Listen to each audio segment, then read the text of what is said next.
Loué et remercié soit le nom du Seigneur. Ma voix n'est plus la meilleure. Et je demandais au frère Rousse s'il veut dire quelque chose. Et il a dit non. Aujourd'hui, il m'est difficile de dire quelque chose parce que, en raison des deux remarques que nous avons faites hier, ça a apporté un peu de malentendus parmi nos visiteurs et ça a éveillé l'impression que nous aurions blâmé tous les autres, tout le monde, et les enfants de nos frères et sœurs n'ont pas été concernés. On peut se donner le plus grand effort pour dire quelque chose et alors tout le tact ne sert à rien et la sincérité ne sert à rien. Il y aura toujours des hommes qui le comprendront mal. Je demande sincèrement toutes mes excuses d'avoir même fait une remarque.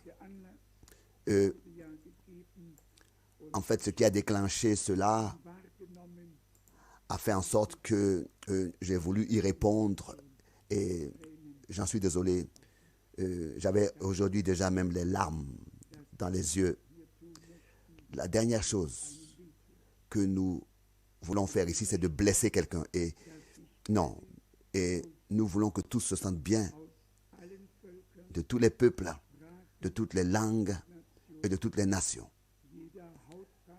Chaque couleur de peau et qui que nous soyons. S'il y a des séparations de race et de la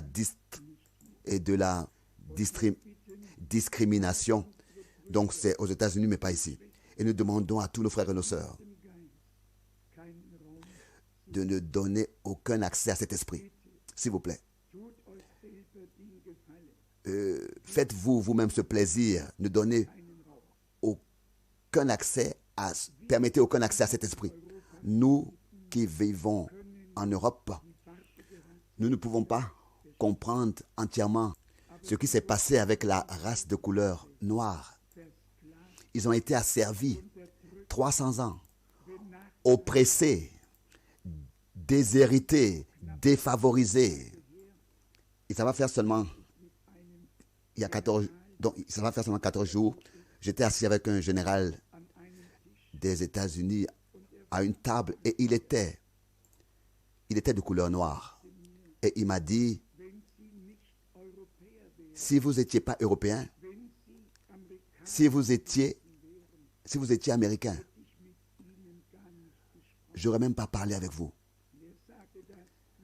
Et il a dit, le sang va couler sur les routes. J'ai des centaines d'armes dans ma cave et des munitions qui pourront suffire pour 6 mois. Et il y aura un bain de sang comme jamais auparavant. Je lui ai dit, cher monsieur, je suis un homme qui proclame l'évangile et qui prêche l'amour de Dieu.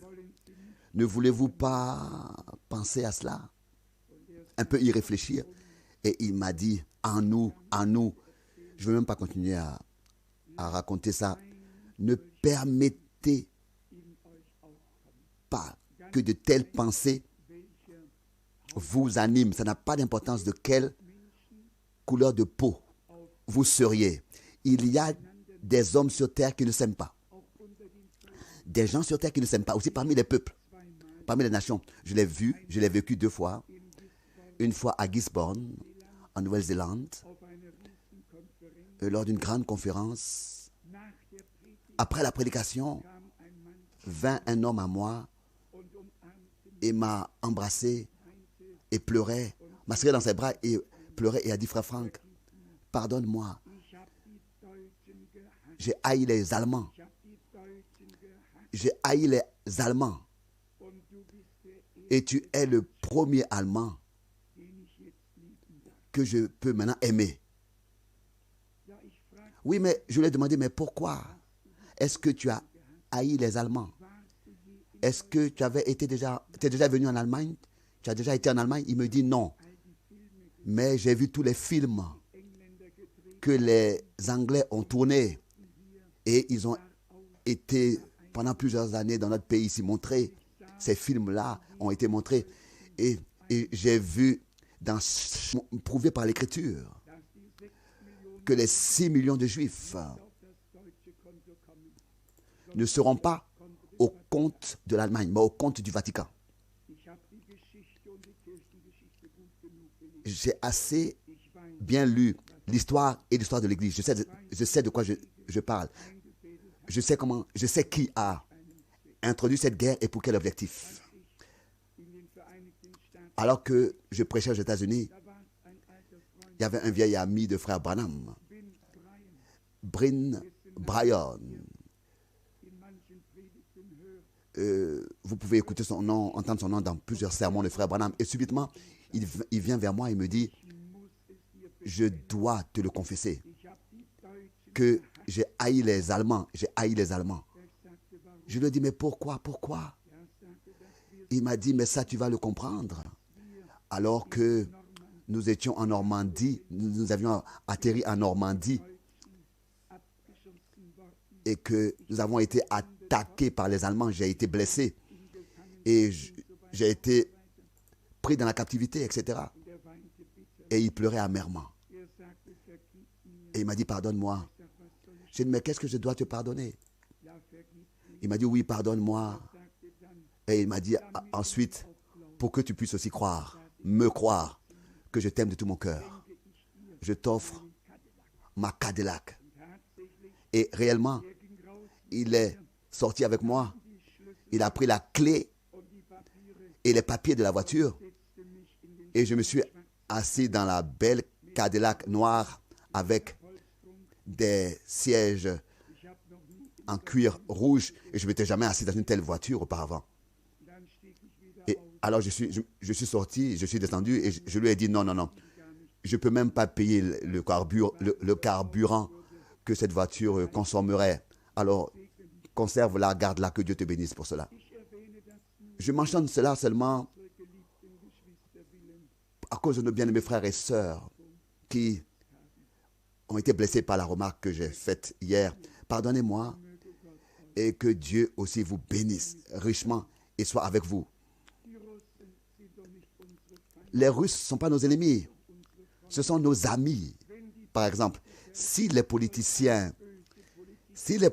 font une politique si mauvaise, si méchante, et frère Branham le disait, tous les peuples de la terre sont gouvernés par le diable.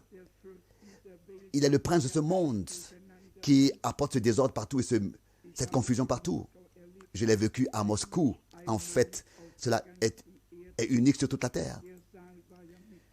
Et la salle était sûrement remplie de 8 ou 900 personnes. Et vous savez qui, à la fin, sont entrés, ont afflué. À la fin, c'était des militaires. Beaucoup de soldats sont entrés, sont venus devant, et de chaque grade, vous savez, l'académie militaire était directement en face du lieu ou bien pas loin. Et ils sont venus. Et qu'est-ce que je dois vous dire? Après à peu près 15 ou 20 minutes de prédication, il y a eu dans toute la salle, dans toute la congrégation, ils ont tous commencé à pleurer. Je n'ai jamais vécu un tel service divin où des centaines furent saisis de la grâce de Dieu à ce point et ont pleuré de tout leur cœur, ont pleuré. Nous avons comme croyants qu'un seul et unique ennemi, et ça c'est Satan. Nous sommes des frères et des sœurs.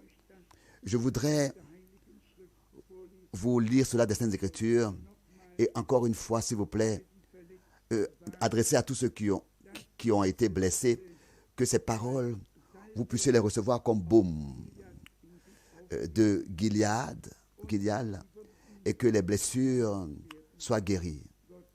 Que Dieu puisse l'accorder. Actes des Apôtres, chapitre 10, verset 15.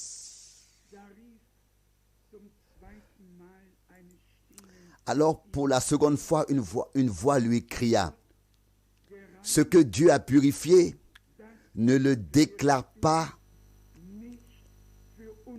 impur. » Ensuite, du même chapitre, Actes des Apôtres 10, c'était le verset 15, maintenant nous lisons le verset 28.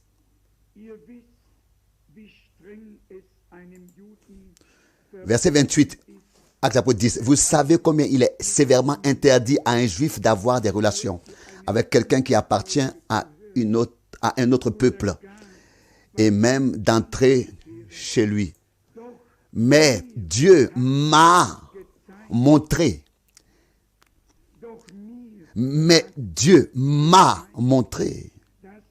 qu'il n'est pas permis de qualifier un homme de souillé ou d'impur. Sur la croix à Golgotha, le salut a été accompli pour tous les peuples, les langues, les nations. Dans Apocalypse 7, il est écrit, et je vis devant le trône une grande foule que personne ne pouvait dénombrer, de toute nation, de toute tribu, de tout peuple et de toute langue. Je vais vous montrer des Saintes Écritures. Et je vais vous montrer des Saintes Écritures que nous sommes tous fondamentalement, tous remontés à Adam en tant qu'ancêtre ou descendant de lui. Actes des Apôtres, chapitre 17, verset 26. Il a aussi fait que tout le genre humain venant d'un seul patriarche habite sur toute la surface de la terre. Amen. Ça aussi, c'est la parole de Dieu. Maintenant, nous voulons utiliser le temps. Je voudrais lire 2 versets de l'Ancien Testament, de 2 Chroniques, le chapitre 14. 2 Chroniques, le chapitre 14, le verset 10, et du chapitre 15, le verset 7.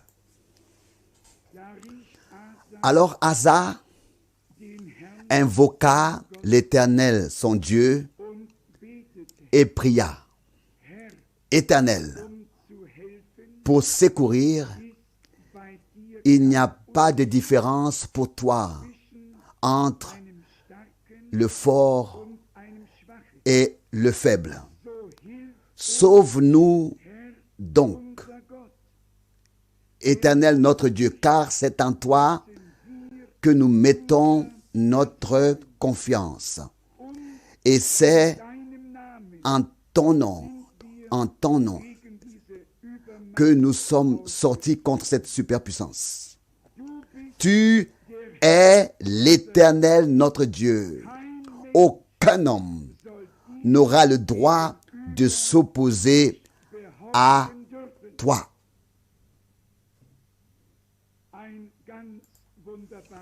Une parole très merveilleuse. Frère Pézal a lu de Romains 10 concernant la foi, et nous mettons notre confiance en Dieu.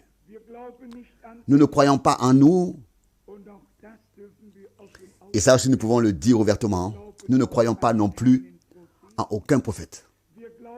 Nous croyons seulement ce que Dieu par les prophètes a prononcé. Mais l'objet de notre foi, c'est Dieu et personne d'autre. Et l'objet de notre adoration et notre culte, c'est Dieu et personne. Et car c'est ainsi que le Seigneur a dit, je donne ma gloire à aucun d'autre et mon honneur pas non plus aux idoles. Il est l'objet de notre adoration. À lui appartient la louange, la gloire et l'adoration de tout notre cœur. Nous l'avons déjà souligné et ressorti que nous n'avons pas l'esprit de l'idolâtrie, mais l'esprit de Dieu. Et celui qui a l'esprit de Dieu et qui a aussi la vérité, c'est-à-dire la parole de Dieu, alors il peut adorer Dieu en esprit et dans la vérité. Et le Seigneur dit dans le premier des commandements, tu n'auras pas d'autre Dieu en dehors de moi, à côté de moi. Il n'y a qu'un seul Dieu, constitué d'une seule personne. Et ça, c'est le Dieu d'Abraham, d'Isaac et de Jacob. Le Dieu d'Israël. C'est ainsi que plus de 6000 fois, il est désigné dans la Bible. Et le Dieu d'Israël est le Dieu de toute chair. Il a donné des promesses et il les accomplit. Peut-être aussi cela comme orientation, donné comme orientation, alors que le Seigneur, selon Matthieu 10, envoyait ses disciples. Il leur a dit, n'entreprenez pas le chemin vers les nations. Je vous envoie seulement aux brebis perdues de la maison d'Israël, car le temps des nations n'était pas encore arrivé autrefois. Mais nous avons vu dans Actes des Apôtres chapitre 13 que là, le temps était arrivé et que Paul, n'est-ce pas, l'a exprimé d'une manière très merveilleuse.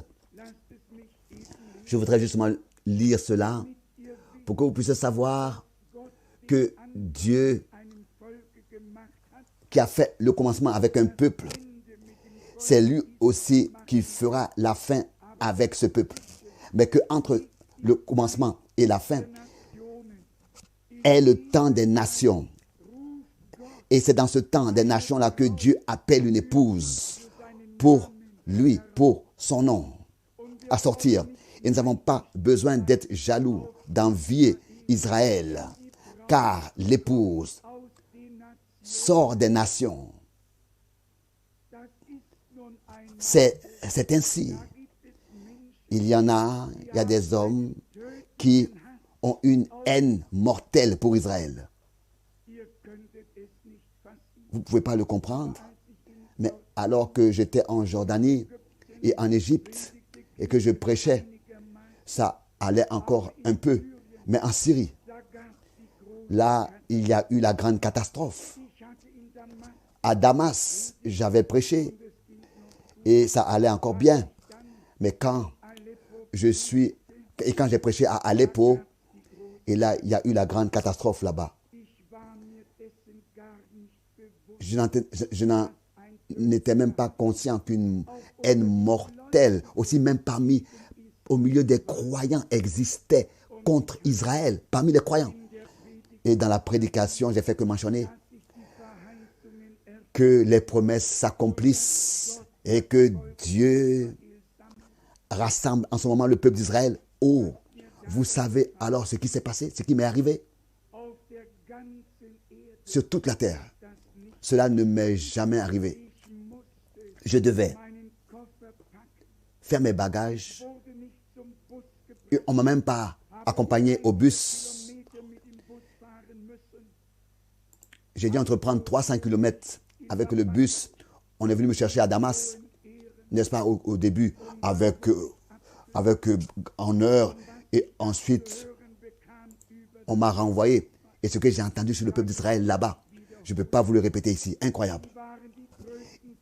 Qu'ils auraient été les plus grands criminels, les plus grands agresseurs, etc. Tout ce qu'ils m'ont raconté. Et alors je me suis posé une question.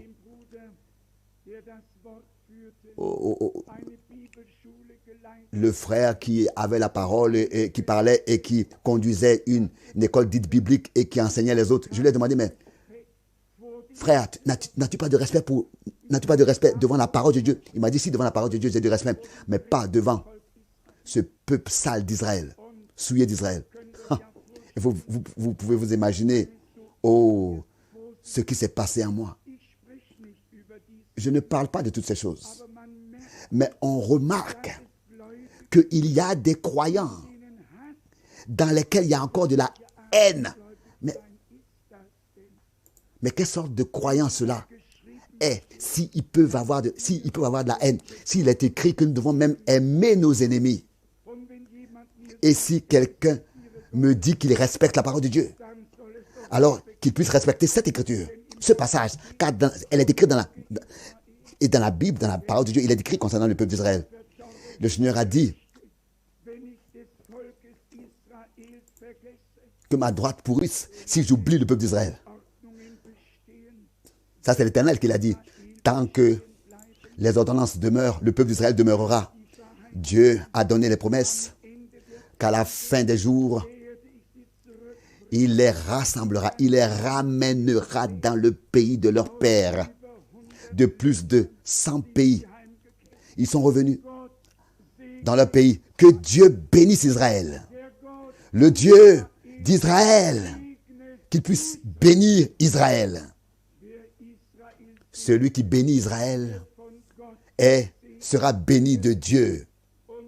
Et celui qui le maudit sera maudit. Mais vous voyez, tout ce qui peut se passer et exister, tout ce qui peut exister parmi ces soi-disant croyants. Oh, que Dieu soit remercié pour ces jours que nous avons ensemble passé ici devant la face du Dieu Tout-Puissant. Et je crois pouvoir dire que personne sera comme il a été auparavant. Après ces réunions que nous avons en ce moment,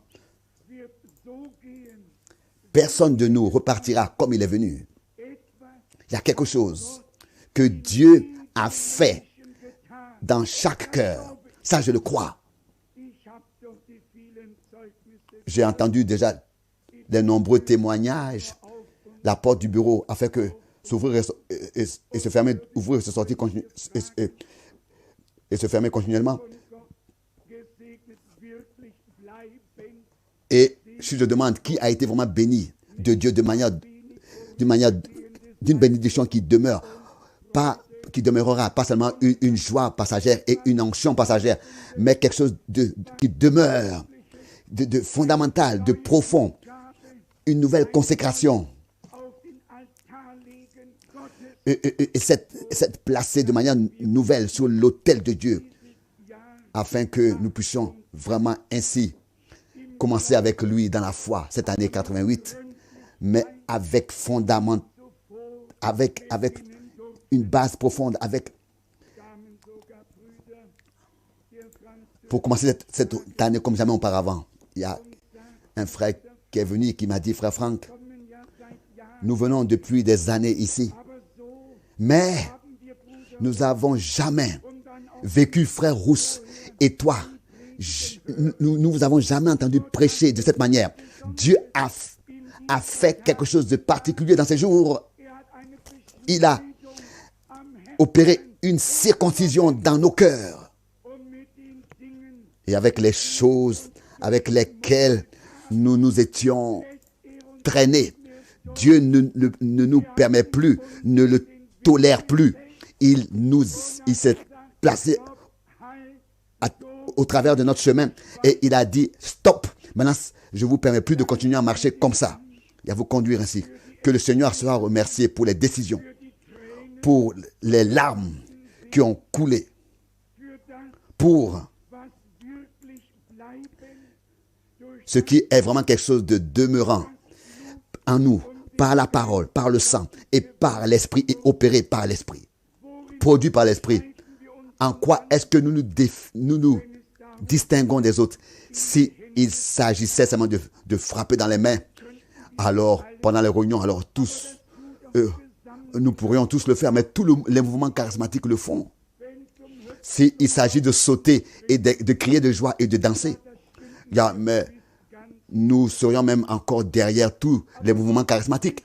Mais Dieu parle par le prophète et il dit, j'enverrai une faim dans le pays, pas une faim envers l'eau, envers le pain, pardon, une soif envers l'eau, donc une faim envers le pain, mais d'écouter, une faim d'écouter la parole de Dieu. Et la parole de Dieu est agissante de manière variable, de manière multiple. D'un côté, elle est une nourriture spirituelle, mais d'un autre côté, elle nous corrige, elle nous enseigne, elle nous laisse savoir le dessein du salut de Dieu dans la parole de Dieu. Nous avons tout. Mais que dit notre Seigneur? Ma nourriture, c'est de faire la volonté de celui qui m'a envoyé. Pas seulement de dire, oui, la parole est précieuse. Oh, les prédications sont merveilleuses. Oh, le message est puissant. Et la nourriture spirituelle, etc. Ça ne suffit pas de le dire. Mais si la parole est vraiment devenue ta nourriture et ma nourriture spirituelle, alors laissons-nous dire comme notre Seigneur lui-même le disait, ma nourriture, c'est de faire la volonté de celui qui m'a envoyé. C'est à ce moment-là que la parole deviendra une réalité divine dans ta vie et dans ma vie. Et alors nous avons alors même plus d'envie de rassembler des frères et des sœurs autour de nous pour leur dire ceci et cela. Alors nous avons seulement qu'un seul désir. Oh Dieu, que tu puisses atteindre ton but avec moi, ôte ma dureté, mes propres pensées, ma méchanceté et mes propres volontés. Et conduis-moi dans ton plan parfait, que je puisse être une partie de ce que tu fais maintenant. De 2 Chroniques, chapitre 15, je lis maintenant le verset 7. 2 Chroniques 15, verset 7. Et vous soyez forts. Ne laissez pas vos mains se relâcher, car vos actions seront récompensées. Il est écrit de fortifier nos mains relâchées et nos genoux affaiblis et dessus avec nos pieds des voies droites, afin que ce qui est boiteux ne dévie pas, mais plutôt se raffermisse. Et il est écrit qu'il ne brisera pas le conduit plié, il n'éteindra pas la mèche fumante. Et je crois que le Seigneur l'a fait pendant ces jours. Il a de nouveau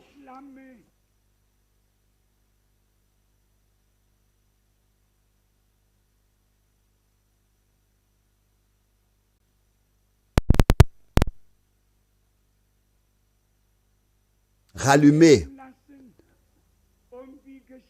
des mèches fumantes. Et comment est-ce que cela s'est passé?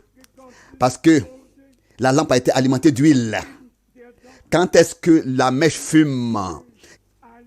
C'est quand il n'y a plus d'huile dans la lampe et que c'est seulement l'huile qui est sur la mèche elle-même qui reste. Et les vieux le savent. Comment est-ce qu'on a tourné pour que la mèche monte quand elle commence à fumer? Je connais bien, mais quand il manque de l'huile, alors ça ne sert à rien de tourner pour que la mèche monte. Alors la lampe s'éteint.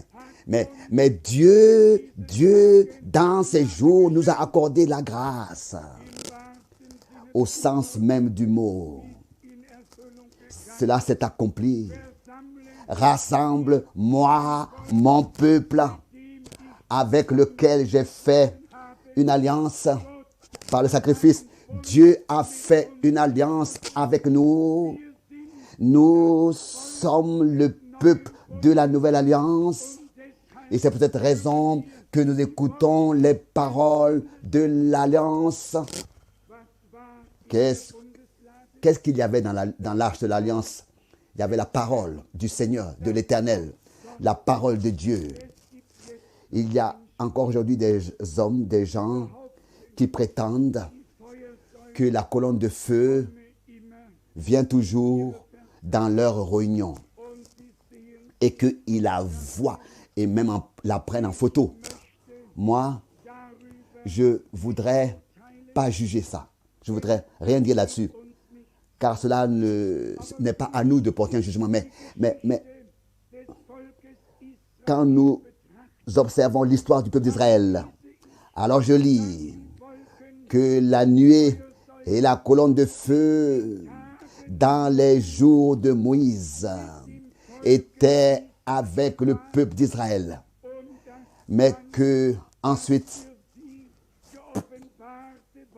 pour eux, la parole révélée a été mise dans l'arche de l'alliance et que des hommes de Dieu ensuite prirent l'arche de l'alliance du temps de Josué et qu'ils ont traversé le Jourdain parce que Dieu l'a divisé et ils sont entrés dans le pays de la promesse. Après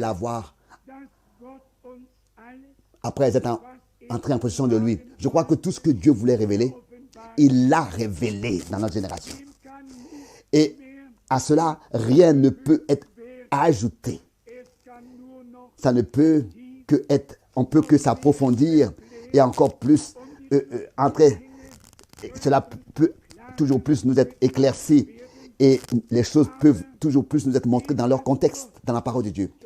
Mais ce que Dieu a laissé proclamer et révéler par son serviteur, le prophète, à cela rien ne peut être ajouté. Vous savez combien d'interprétations des Écritures existent.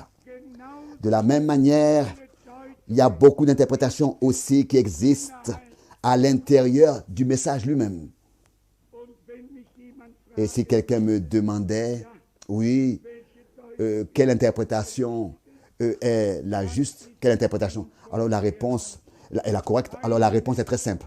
Aucune d'elles est juste. Aucune interprétation est juste. Il n'y a pas d'interprétation juste. Il n'y a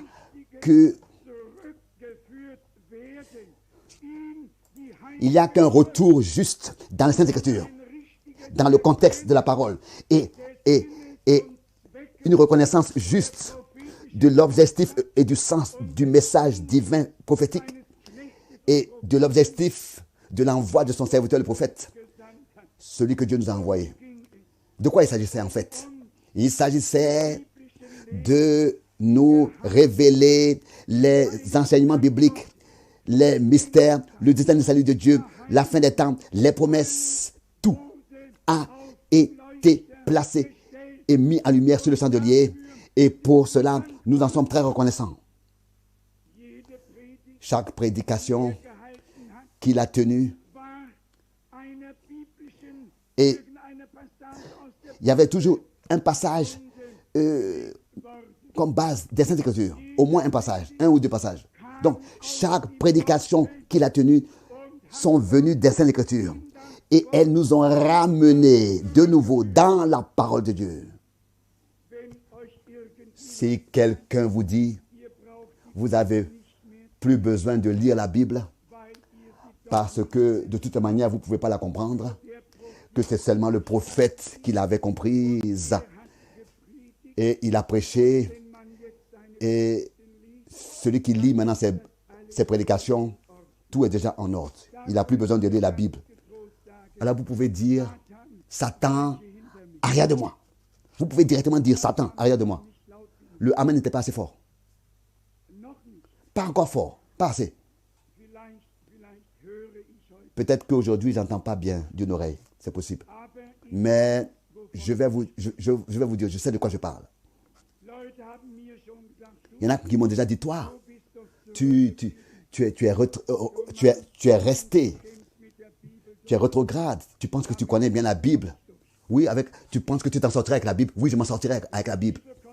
Je m'en sortirai avec la Bible. Et toi aussi. Mais comment est-ce que nous lisons la Bible maintenant? Nous la lisons dans la lumière de la parole révélée. C'est vrai. Nous lisons une Bible tout à fait nouvelle pour nous.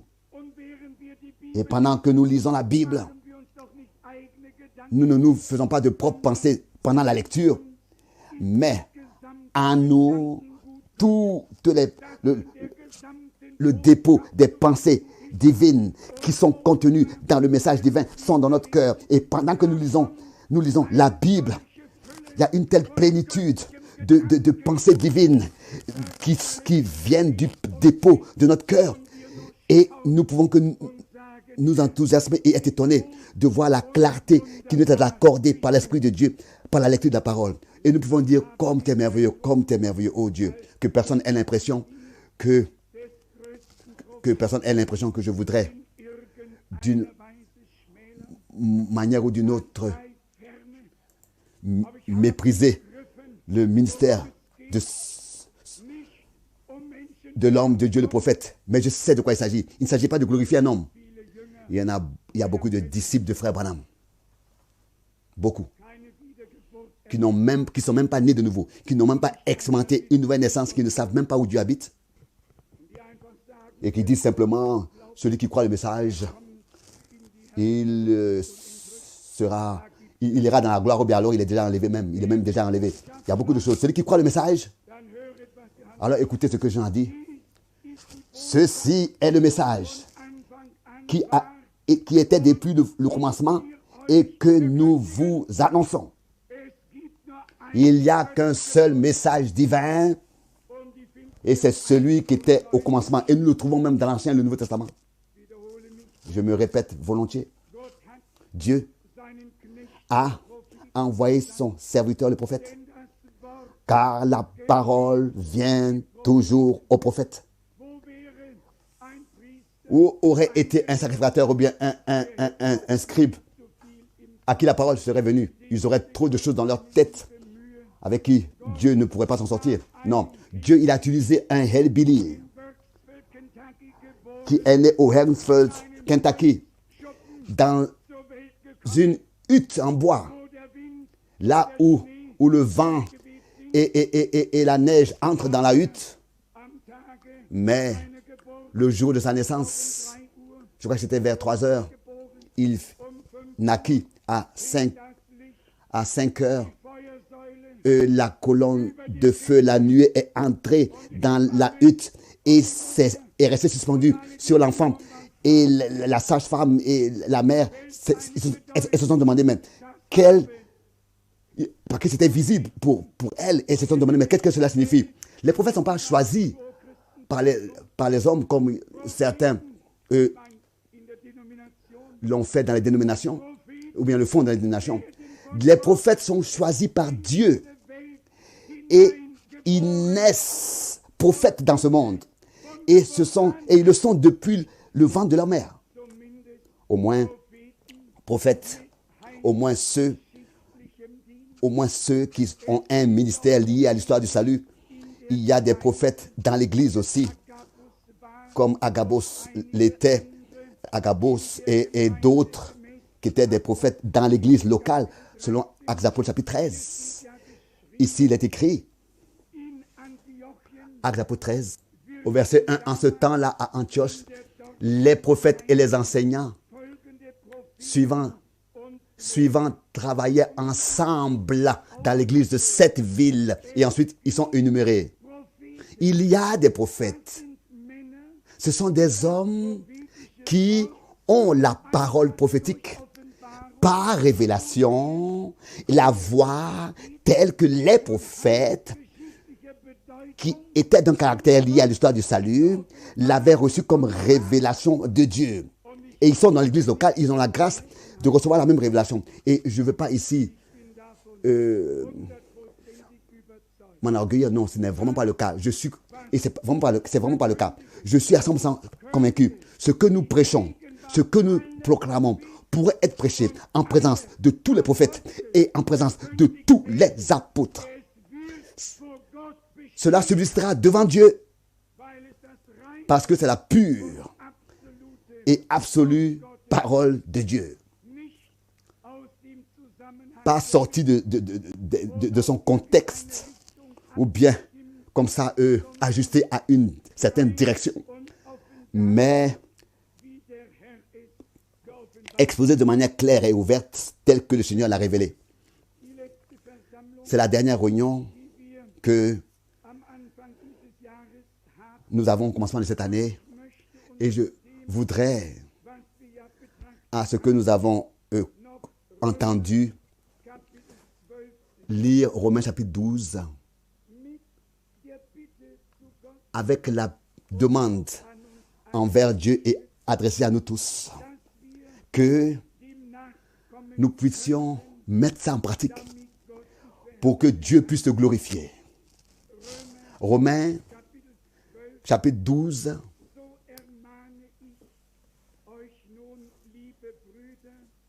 verset 1. Je vous avertis donc, frères, par les compassions de Dieu, offrez vos corps comme un sacrifice vivant, saint, agréable à Dieu, ce qui sera votre culte raisonnable à Dieu.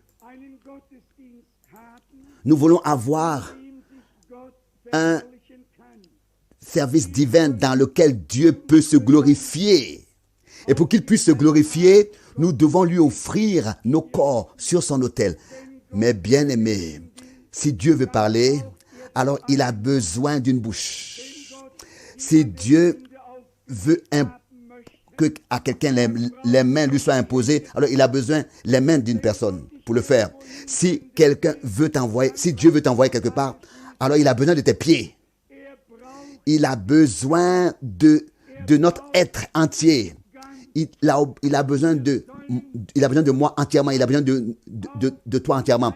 Et pour que cela soit possible, nous devons mourir et offrir nos corps sur son autel et nous tenir ainsi à sa disposition avec nos yeux, nos oreilles, nos bouches, nos pieds, nos mains, tout notre être, notre corps tel qu'il nous a créé, l'offrir comme un sacrifice vivant. Nous devons nous mettre entièrement à sa disposition, de la tête aux pieds. Sommes-nous prêts à le faire? Est-ce que nous voulons faire confiance à Dieu qu'il nous donnera de le réussir par sa grâce? Qu'avons-nous entendu dans la parole d'introduction? Que c'est avec le cœur qu'on croit à justice, mais avec la bouche, on confesse à salut, à béatitude. Nous devons, ce que nous croyons de notre cœur, le prononcer de notre bouche. C'est à ce moment-là seulement que cela deviendra une réalité divine pour nous. Tant que c'est seulement quelque chose que nous croyons dans notre cœur, n'est-ce pas? Ça va tourner autour de nous et ça ne viendra pas une réalité. C'est seulement au moment seulement où ce que Dieu te dit et a fait pour toi dans sa parole, au moment où tu le crois, tu dis Amen et que tu le crois dans ton cœur et que tu le prononces. C'est à ce moment-là que le diable aura perdu tout droit sur toi. C'est ainsi, je pourrais vous lire à cela Marc 11, verset 22, verset 23. Là, le Seigneur dit, si vous dites à cette montagne, déplace-toi, vous dites, déplace-toi et jette-toi dans la mer. Pas si vous jeûnez et priez. Tout cela fait partie de ça. Mais nous devons, je crois que nous l'avons entendu, la parole est proche de toi, de ta bouche, pour que tu la prononces. La parole de la foi. Alléluia. C'est simplement dire oui et de se tenir à la disposition du Seigneur.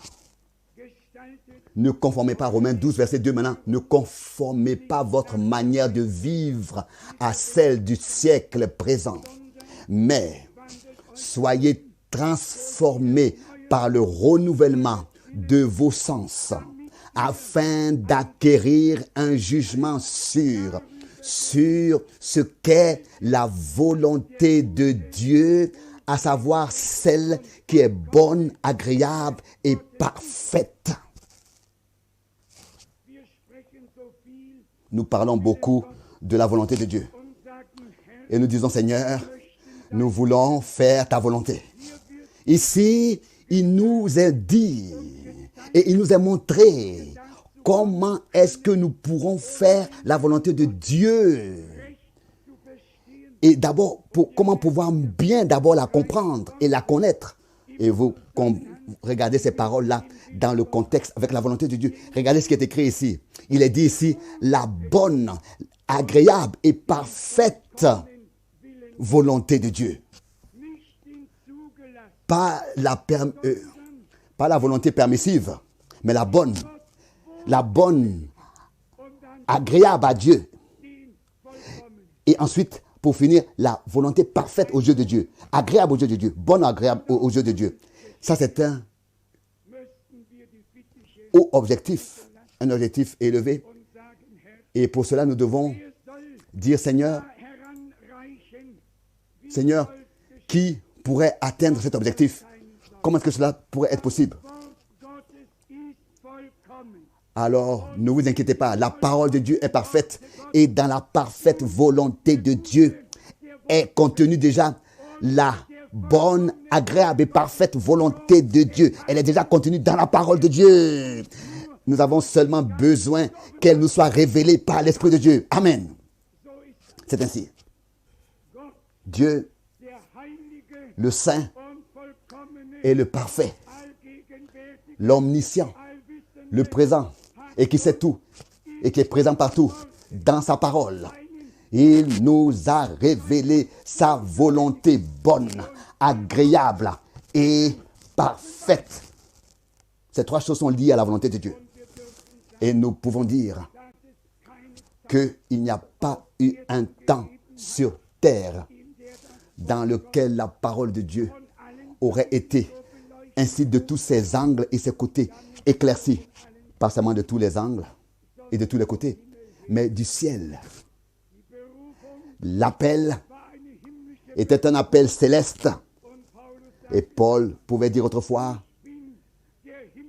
je n'ai pas été désobéissant à l'appel céleste, mais je me suis levé, je me suis mis en chemin, en route. Il y a un appel céleste et un tel appel céleste, frère Branham l'avait aussi. Et Dieu l'a envoyé. Je pense à la parole dans Hébreu.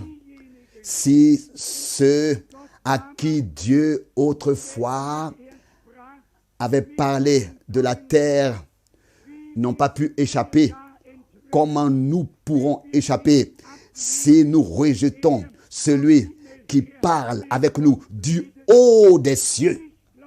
Moi, je crois que Dieu lui-même, par l'inspiration du Saint-Esprit, a parlé par frère Branham. Et c'est ainsi qu'il nous a ramenés à la parole de Dieu. Nous avons dès maintenant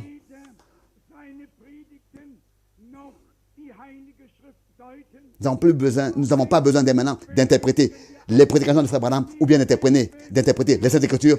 Mais tous nous avons besoin de la même inspiration par le même Saint-Esprit pour ainsi entrer dans ce même pas, à marcher dans le même pas, pour que ensemble nous puissions tous aller de l'avant. Les autres versets, à partir du verset 3 jusqu'au verset 8, vous pourriez les lire vous-même à la maison. Je lis à partir du verset 9, Romains 12. Que l'amour soit sincère sans hypocrisie. Ayez le mal en horreur. Attachez-vous fortement au bien. Avons-nous là aussi un amen? Est-ce que c'est notre désir sincère après la pure proclamation de la parole de Dieu, de passer à un amour sincère, pur, dans le cœur purifier des croyants pour que nous puissions dire que l'amour de Dieu a été répandu dans nos cœurs par le Saint-Esprit, dans un cœur pur.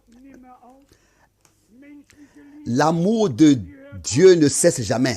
L'amour humain, il s'arrête, il abandonne, il ne tient pas. Mais l'amour de Dieu ne s'arrête jamais, ne cesse jamais, ne périt jamais. Et c'est pourquoi nous pouvons savoir, et pas seulement croire, que le Seigneur achèvera l'œuvre qu'il a commencée. Car c'est l'œuvre de son amour divin. 2 passages bibliques seulement. Ainsi Dieu a tant aimé le monde. Et le deuxième passage biblique, c'est par amour, Éphésiens 1, c'est par amour qu'il nous a élus avant même la fondation du monde et qui nous a prédestinés à être ses fils. L'amour de Dieu ne s'arrête jamais. Là, je peux presque lire dans les pensées maintenant. Quelqu'un est en train de penser en lui-même maintenant. Oh, il est pourtant écrit que son nom ne sera pas effacé du livre de vie. Vous l'avez aussi lu dans le livre Les 7 âges de l'Église. Laissez-moi vous dire clairement qu'il est possible que des personnes soient rayées du livre de vie. Mais il n'est pas possible qu'elles soient rayées du livre de vie de l'agneau immolé. C'est une différence de taille. Dans le livre de vie, il y a tous les hommes qui ont cru en Christ et qui ont vécu, expérimenté la justification. Car c'est ce qui est écrit dans les Saintes Écritures. Mais, dans le livre de vie de l'agneau immolé, il n'y a que les noms de l'Église épouse. Et là, il n'y a pas d'effacement. Nous serons pour toujours dans l'éternité. Et là, le frère Branham a utilisé l'expression eternal security, sécurité éternelle. Ne laissez aucune pensée s'installer en vous. Peut-être même que quelqu'un pense maintenant, oui, Judas, il était aussi dans le livre de vie, car le Seigneur a envoyé les 70. Et là aussi, vous devez en effet lire correctement. Il n'a pas dit cela lorsqu'il a envoyé les 12, mais lorsqu'il a envoyé les 70. Ne vous réjouissez pas de ce que les démons vous soient soumis, mais de ce que vos noms sont écrits dans le livre. Comme il est écrit, merci frère Bogomolet, ou dans le ciel, pas dans le livre, dans le ciel, votre nom est écrit dans le ciel, merci frère. Un homme qui connaît bien la Bible, c'est merveilleux. Alors, qui est écrit, mais alors, qui a été rayé? Un homme qui était dans le livre de vie, mais pas dans le livre de l'agneau. Vous connaissez la différence. Je voudrais vous citer 3 passages bibliques du premier coup. Et j'espère que vous avez suffisamment lu les prédications de frère Branham pour savoir cela aussi. Qui connaît la différence? Bien sûr, vous tous. Bien sûr, l'épouse. Le livre a 2 sections. Je peux vous le montrer à partir d'Apocalypse 20, du verset 11. Qu'au jugement final, après les 1000 ans, les livres seront ouverts. Et aussi le livre de vie. Et tous ceux qui ne seront pas écrits dans le livre de vie seront jetés dans les temps de feu. Mais ici, il n'y avait pas le livre de vie, le livre de vie de l'agneau, mais le livre de vie, pas celui de l'agneau, immolé avant la fondation du monde. Je vous le lis, je n'en avais pas l'intention, mais avant que je m'en rende compte, je me suis retrouvé de nouveau dans les choses de l'enseignement. Et ensuite, je ne sais pas comment en sortir. Apocalypse 20, verset 12. Apocalypse 20, verset 12. Et je vis les morts, les grands et les petits, debout devant le trône, et des livres furent ouverts. Puis un autre livre fut ouvert, celui qui est le livre de vie. Je vous donne Un autre verset encore, Apocalypse 13. Et je vous montre que ici il est parlé du livre de vie de l'agneau immolé.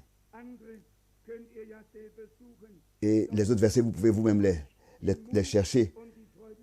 Sinon, je vais vous ôter la motivation et le courage et l'envie de lire les Saintes Écritures. Et vous faites bien de le faire, de lire.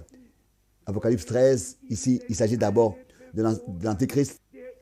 Et au verset 8, que tous les habitants de la terre l'adoreront, tous ceux dont le nom n'est pas écrit dans le livre de vie de l'agneau immolé depuis la fondation du monde. Il y a peut-être des noms qui sont inscrits lors de la conversion, je n'en sais rien, car je n'ai pas encore siégé au conseil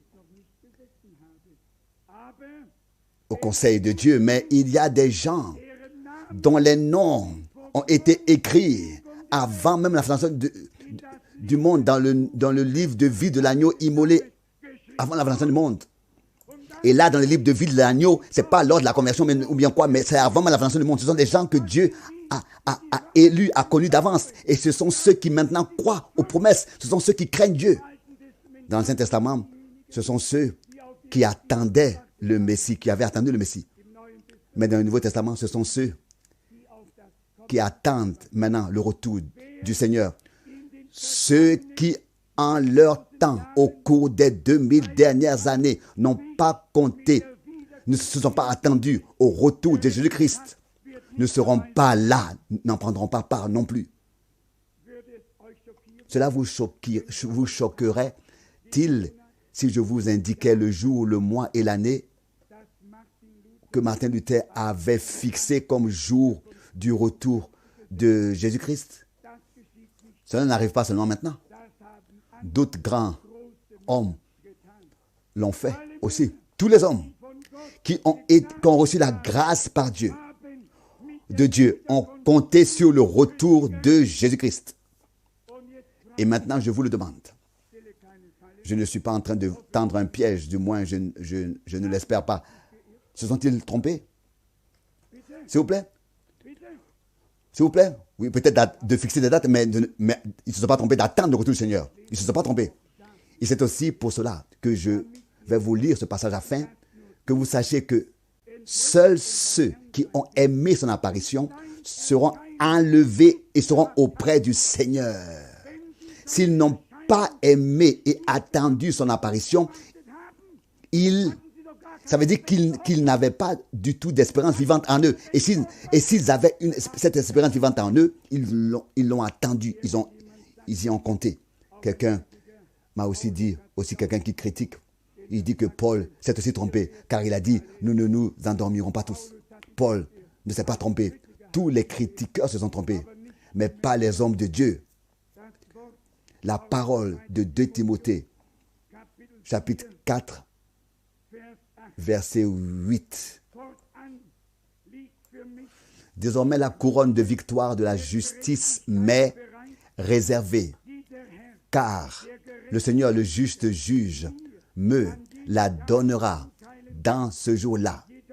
Et non seulement à moi, mais encore à tous ceux qui auront aimé son apparition. Vous voyez de quoi il s'agit? De tout temps, il y a eu des enfants de Dieu sur cette terre.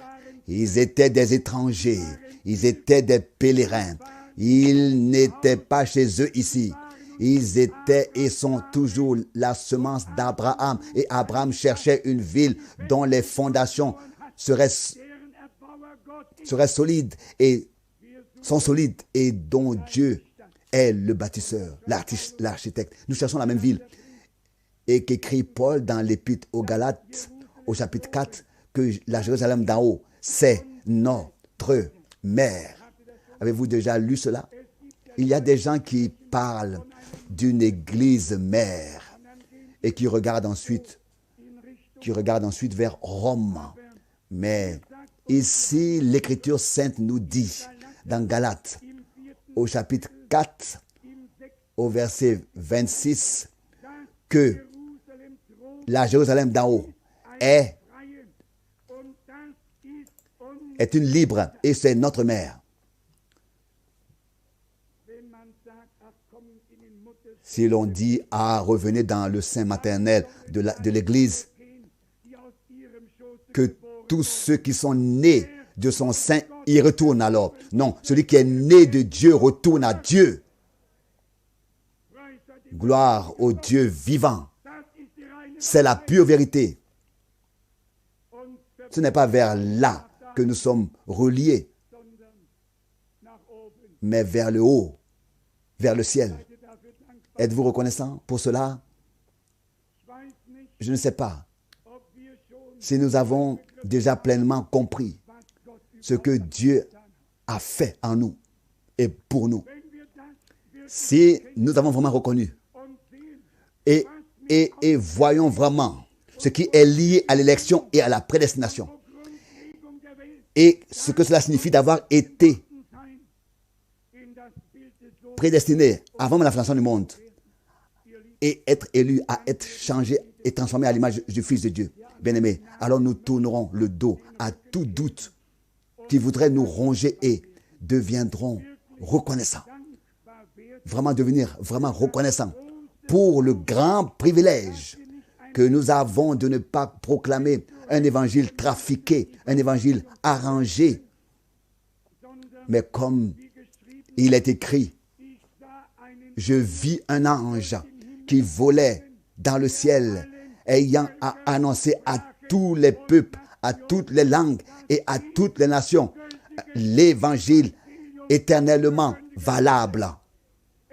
C'est un évangile éternellement valable. Et Paul a dit, si quelqu'un annonce un autre évangile, qu'il soit, vous voyez, Dieu prend les choses très au sérieux et très exactes. Il les prend au pied de la lettre, comme on dit. À quel point pouvons-nous être reconnaissants? Il s'agit de revenir à la parole, de revenir à l'enseignement biblique, revenir au fondement, revenir au Seigneur, abandonner toute résistance, revenir au Seigneur, s'unir avec lui, être unis avec lui, un seul corps et un seul esprit avec lui. Tirons encore rapidement de Romains 12 quelques versets plus loin. Verset 10. Dans l'amour fraternel les uns pour les autres, ayez un cœur particulièrement aimable, disponible et serviable, dans l'honneur et le respect que l'un précède l'autre. Ne vous découragez pas là où le zèle est nécessaire. Soyez ardents d'esprit, prêts à servir le Seigneur. Soyez joyeux dans l'espérance, patients dans la souffrance, persévérants dans la prière. Nous remarquons que l'Esprit a parlé à travers d'un cœur de berger. L'Église du Dieu vivant a été mise en garde et avertie, et il ne manque vraiment rien. Dites-moi ce que Dieu a oublié de nous dire, rien du tout. À l'époque, il a utilisé ces hommes pour tout mettre par écrit, même les choses qui s'accomplissent maintenant sous nos yeux. Nous le voyons aussi sur le plan politique, nous le voyons sur le plan économique, nous le voyons dans le domaine religieux. Quand on observe l'évolution rapide, alors il suffit que nous levions la tête parce que nous savons que notre rédemption est proche.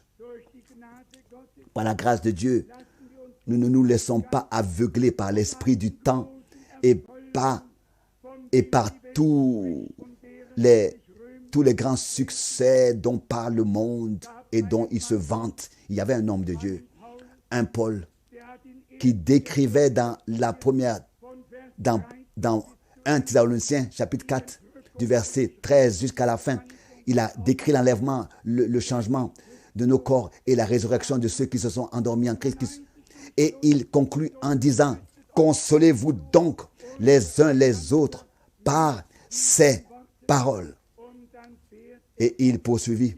Vous savez que la répartition des chapitres est récente. Autrefois,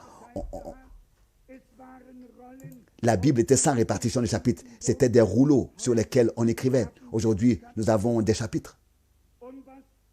Et quoi, qu'est-ce qui s'y infiltre, s'y rattache? Chers frères, au sujet des temps et des délais, il n'est pas nécessaire que je vous écrive. Vous voyez, il rentre dans le chapitre 5, mais ce n'est pas un nouveau chapitre en fait.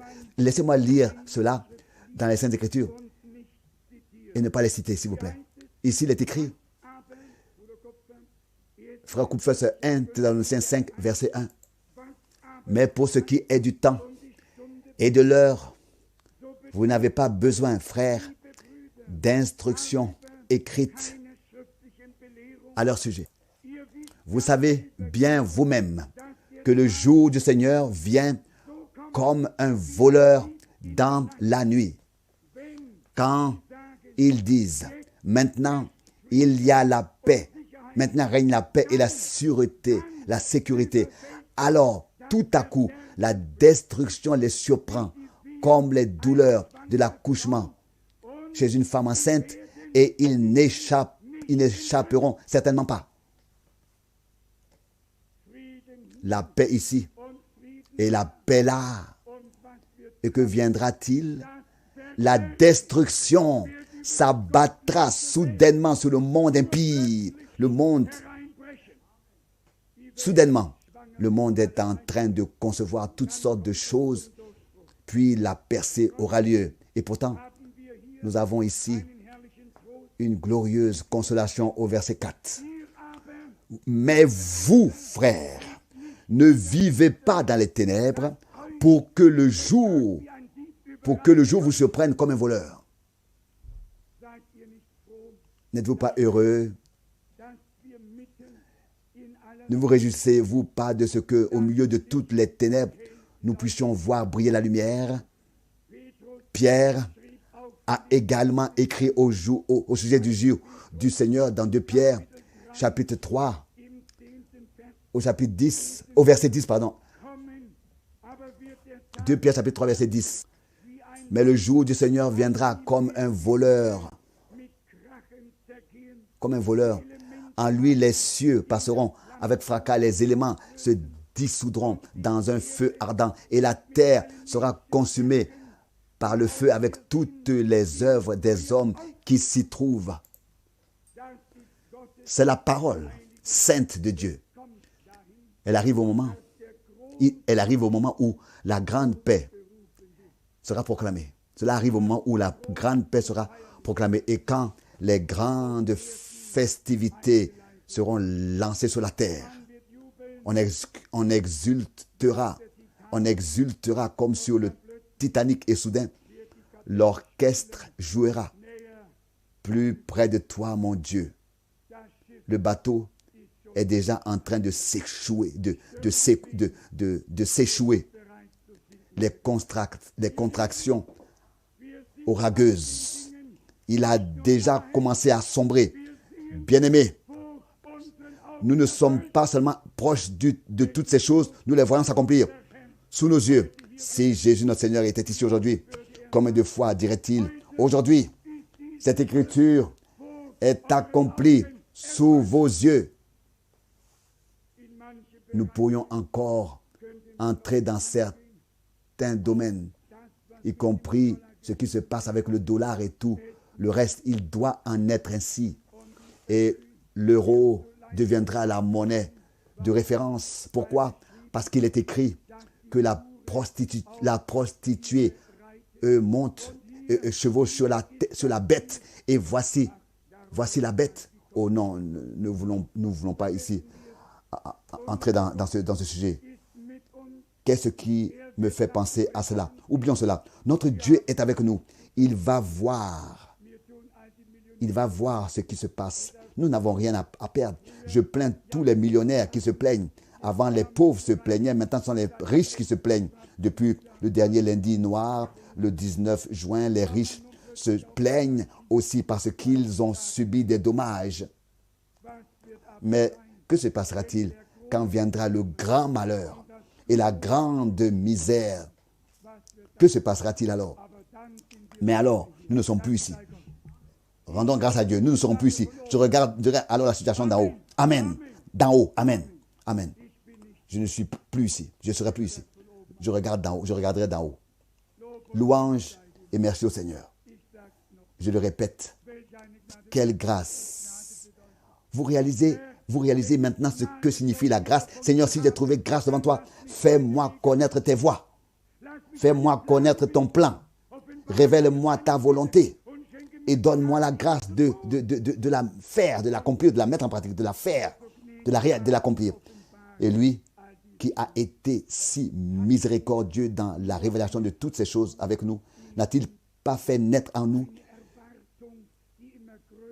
une espérance, une attente qui ne cesse de grandir, une faim et une soif que nous pouvons à peine supporter? Ou l'étanchera-t-il aussi? Oui, il l'apaisera. Mais il attend sans doute encore que la faim, le désir deviennent encore plus grands, que tout simplement chacun crie: Seigneur, enlève l'opprobre de ton peuple et viens au milieu de nous. Témoigne de toi et confirme ta parole. Combien souhaite que l'opprobre soit enlevé de l'église du Dieu vivant et que le Seigneur témoigne de lui-même.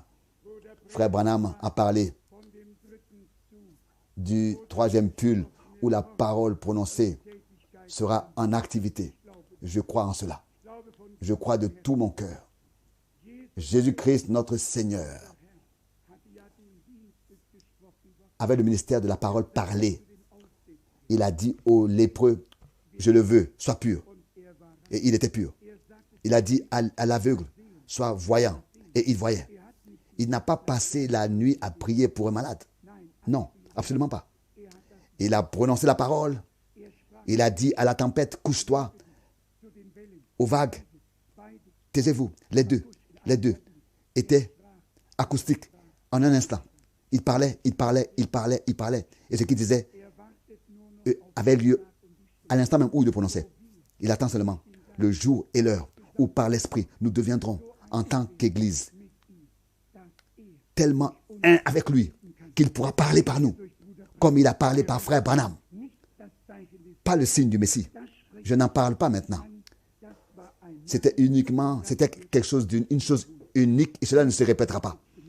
Cela nous suffit si nous pouvons dire aux aveugles: voyez, retrouvez la vue.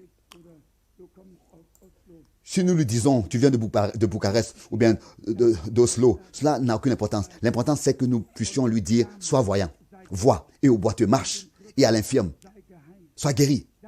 Cela me suffit. Je ne veux pas savoir grande chose sur les gens. Je veux savoir qu'une chose. Je veux voir Jésus lui-même en action, en scène. Et avant de quitter ce monde, je voudrais voir mon Seigneur tel qu'il était hier, aujourd'hui et éternellement. L'expérimenter, le vivre ainsi. Nous aimerions voir Jésus. Se dire: est-il en vous? Et en vous? Eh bien, merci. Et Dieu, j'allais presque dire, remerciera peut-être aussi. Mais j'ai maintenant une question. Combien compte sur le fait que Dieu vous place aussi dans le corps et veut vous utiliser? Je vous en prie. Merci pour les mains. Mais je vous en prie. Éloignez-vous des personnes individuelles. Ne placez pas votre confiance dans le frère Franck, sur le frère Rousse et d'autres frères. Comptez sur le fait que Dieu, toi bien spécialement, aussi qui passe par toi et avec toi par ce processus de maturité, de maturation pour vous personnellement, avec vous personnellement et avec vous personnellement, et que nous allons tous, et pas seulement un, mais nous allons être sur l'autel de Dieu pour connaître la volonté de Dieu, la bonne, agréable et parfaite de Dieu. Oui, pourquoi donc la connaître? Pour pouvoir ensuite la mettre en pratique. À quoi servirait-il de connaître la volonté de Dieu et ensuite de ne pas la faire et la mettre en pratique? Dans le rouleau du livre, il est écrit à mon sujet, me concernant. Je suis venu au Dieu pour faire ta volonté. La volonté qui est écrite me concernant. C'est la même chose pour nous. Vous pouvez le lire dans le psaume, vous pouvez le lire dans l'Épître aux Hébreux. Il y a des promesses. L'une d'entre elles est les œuvres que j'ai faites. Vous les ferez aussi. Pas un individu, mais vous au pluriel, vous les ferez. Qui? Le corps, l'église. Frère, mettez-vous à la disposition de Dieu, s'il vous plaît. Vraiment. Ne dites pas, je suis un arbre desséché comme le dit le prophète. Mais dites, je suis un arbre planté près des ruisseaux d'eau. Et Dieu nous a rafraîchis. Dieu nous a bénis. Dieu nous a donné dans ces jours il a montré quelques leçons pour faire abstraction de nous-mêmes, pour ne pas regarder à nous-mêmes et aussi aux autres, mais de regarder au Seigneur, pour ne plus abuser de notre bouche, l'utiliser et parler des autres, critiquer ou bien parler trop, mais pour que Dieu puisse utiliser notre bouche et que ce ne soit pas le diable qui s'en abuse. Dieu veut nous utiliser. Puissions-nous être vraiment au service de Dieu, de la tête aux pieds, tout notre corps, les mains, que Dieu puisse les bénir, la bouche pour apporter la bonne parole de manière juste et au bon moment. À ceux qui sont fatigués, vous connaissez tous l'Écriture. Pour entendre et à la manière des disciples, pour écouter à la manière des disciples, des yeux ouïns pour voir. C'est tout cela que Dieu veut faire. Il veut le faire. Je crois qu'il a déjà commencé à le faire. Et il va continuer à le faire. Loué et exalté soit son saint nom.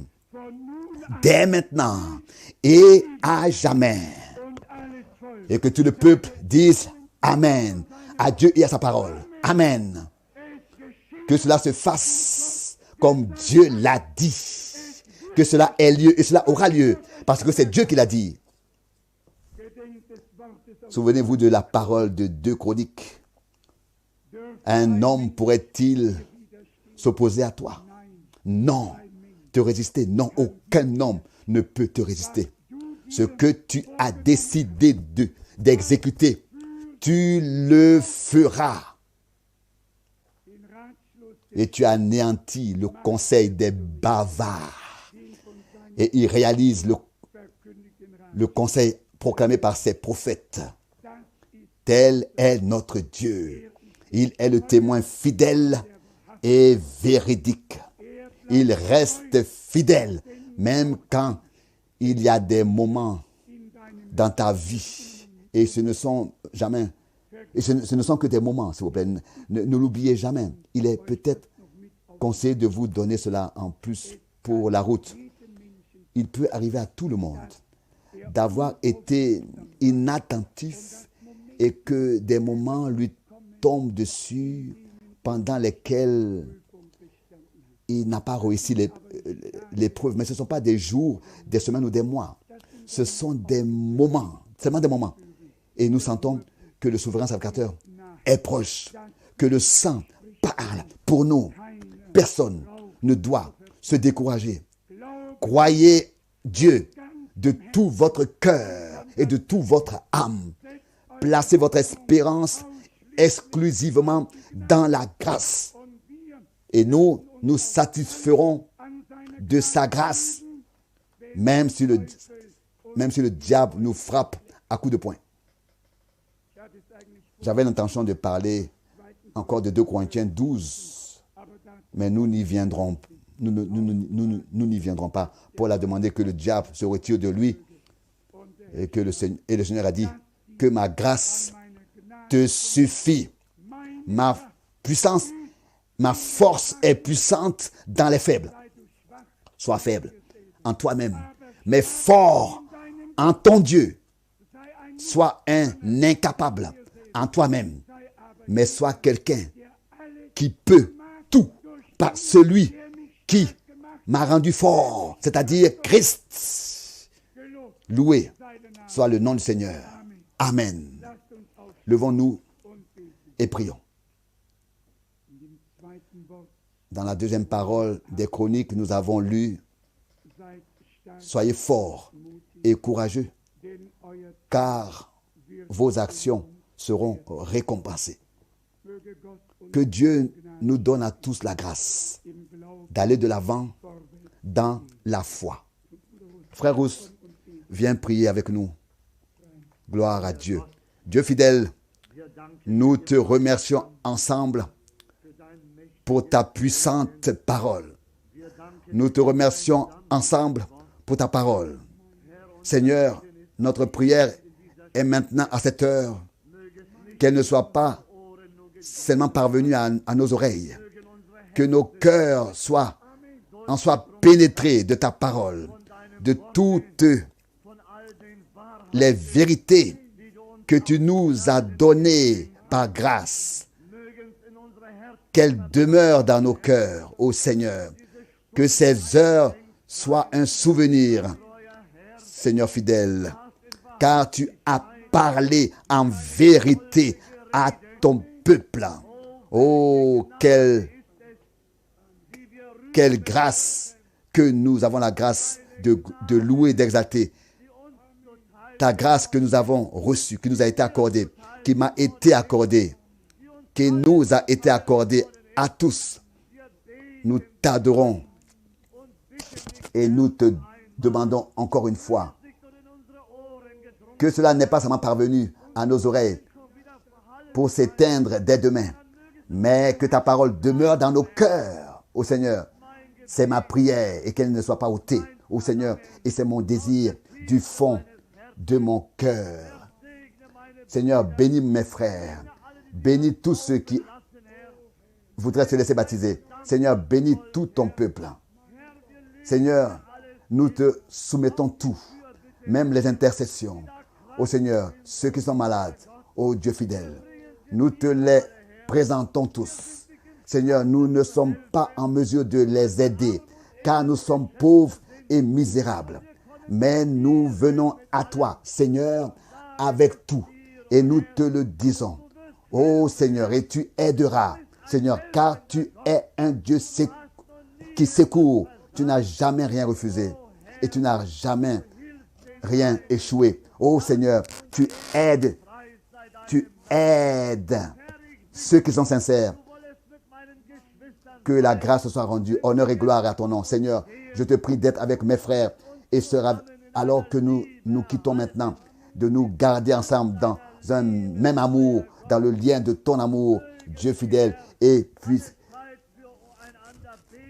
que nous puissions, Seigneur, prier toujours les uns pour les autres et être là les uns pour les autres, comme nous l'avons entendu de ta parole.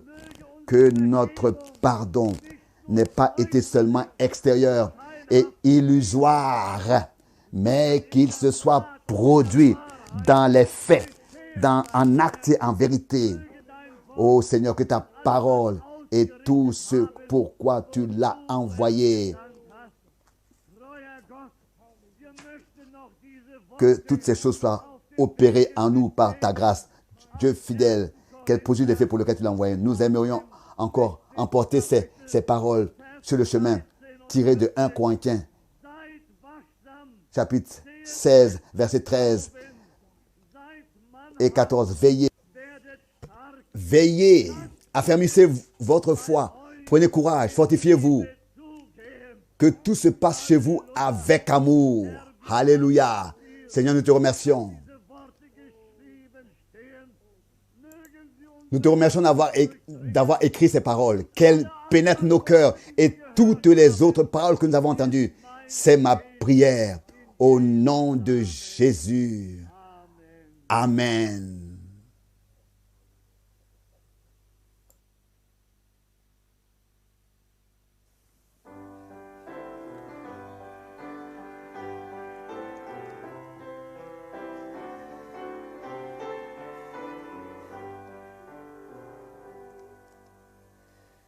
Der Bräutigam kommt, oh, denkt an sein Wort.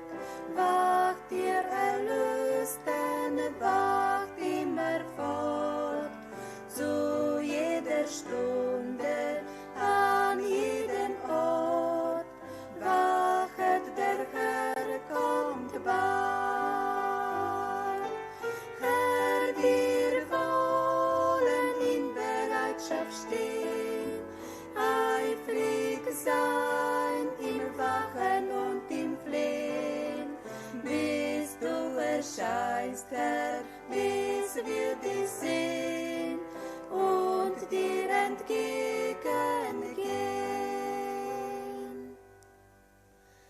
Der Bräutigam kommt, wer Rechtes bedenkt, hält seinen Blick zum Ziele gelenkt, nicht in das irdische Treiben versenkt. Wachet, der Herr kommt bald.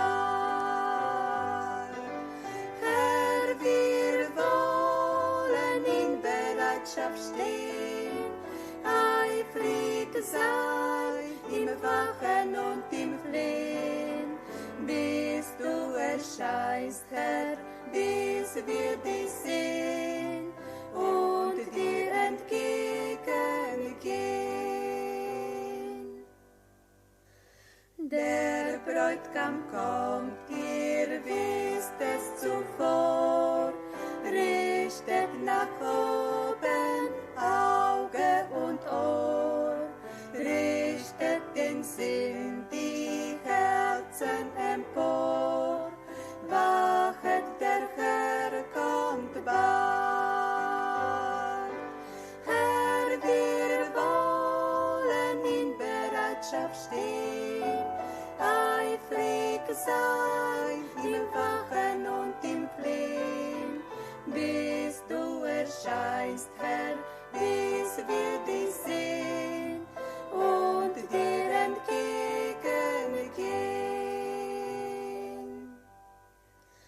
Der Bräutigam kommt und wer unverletzt in seine Treue hält bis zuletzt, wird über Großes dereinst gesetzt. Wachet, der Herr kommt bald.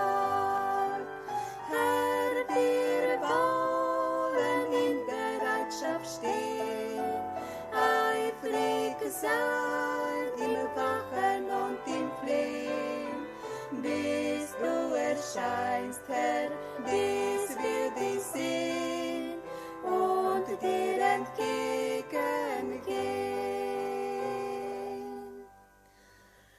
Der Bräutigam kommt und holet die Braut, die sich auf Erden schon ihm vertraut, die auf sein Kommen stündlich geschaut.